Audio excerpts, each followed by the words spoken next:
ഷമി വീണ്ടും എത്തുകയാണ്. ഇംഗ്ലണ്ടിനെതിരായ 2020 പരമ്പരയിൽ ഹീറോ ആയി തിരിച്ചു വരുമെന്നാണ് ആരാധകർ പ്രതീക്ഷയോടെ കാത്തിരിക്കുന്നത്. ഈ മാസം 22-നാണ് ഇംഗ്ലണ്ടിനെതിരായ ആദ്യ 2020 മത്സരം. 5 മത്സരങ്ങൾ ആകെയുണ്ട്. ഇന്ത്യൻ ടീമിലേക്ക് പേസർ മുഹമ്മദ് ഷമിയെ സെലക്ടർമാർ ഉൾപ്പെടുത്തിയ വാർത്ത സന്തോഷത്തോടെയാണ് ക്രിക്കറ്റ് ലോകം വരവേറ്റത്. ഷമി ഇന്ത്യൻ ടീമിൽ തിരിച്ചെത്തുന്നത് ഒരു വർഷത്തെ പരിക്കിന്റെ ഇടവേളയ്ക്ക് ശേഷമാണ്. ഇപ്പോൾ നടക്കാൻ പോകുന്ന ഇംഗ്ലണ്ടിനെതിരായ 2020 ശേഷം നടക്കുന്ന 3 ഏകദിനങ്ങളുടെയും അടുത്ത മാസത്തെ ചാമ്പ്യൻസ് ട്രോഫിയുടെയും ടീമുകളെ ഇന്ത്യ പ്രഖ്യാപിച്ചിട്ടില്ല.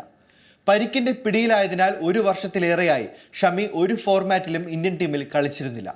ഷമി അവസാനമായി കളിക്കാനിറങ്ങിയത് 2023 നവംബറിൽ ഓസ്ട്രേലിയക്കെതിരായ ഏകദിന ലോകകപ്പ് ഫൈനലിലാണ്.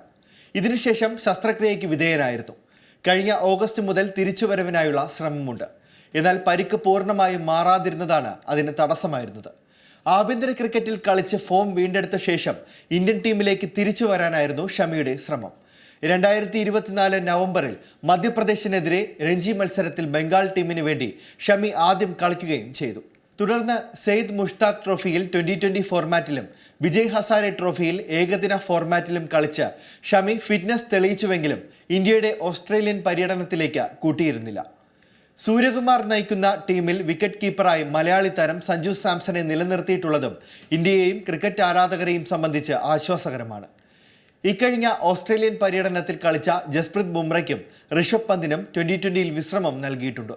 ഇക്കഴിഞ്ഞ ഓസ്ട്രേലിയൻ പര്യടനത്തിൽ കളിച്ച ജസ്പ്രീത് ബുംറയ്ക്കും ഋഷഭ് പന്തിനും 2020 വിശ്രമം നൽകിയായിരുന്നു ഇന്ത്യൻ ടീമിന്റെ പ്രഖ്യാപനം.